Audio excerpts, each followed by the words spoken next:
So, good evening guys. I'm gonna discuss about nagre-recorded kaya Selenium IDE installation and simulation. So first, mato ko sa Chrome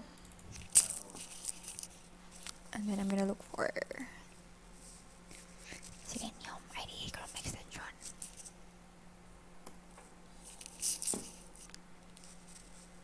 And then I'm gonna click this.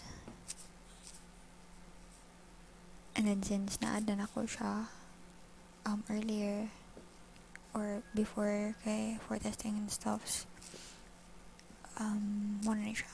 Since na-add na ako siya, pwede na ako siya makita dahil sa akong extensions icon. Pwede na ito siya i-pin para magawas na siya da.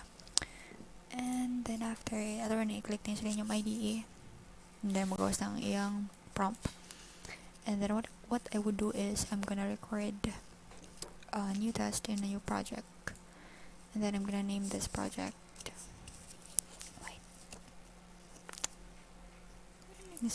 try,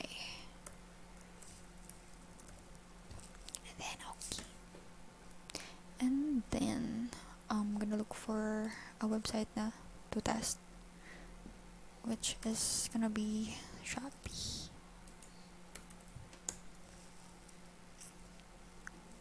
And maybe I would try adding stuff to my cart.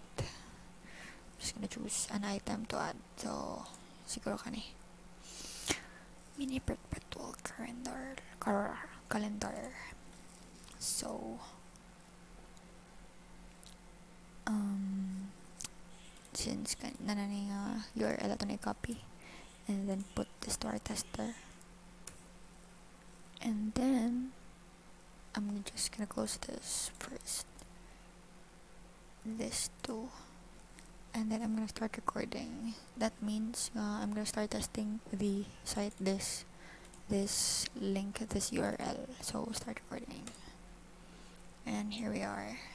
So the Selenium IDE is recording as it's at the bottom right. So I'm gonna try adding maybe 2 of it, and then nag-record na siya. So then add to cart, and then after I'm gonna go to the cart to check if the item was added. So nada siya. So naka-order na ako, nag-add to cart ako sa umunang 5. So 5, and then I'm gonna go back to the Selenium IDE prompt to stop the recording or to stop the debugging and testing by pressing Ctrl U, and then I'm gonna name that test at cart,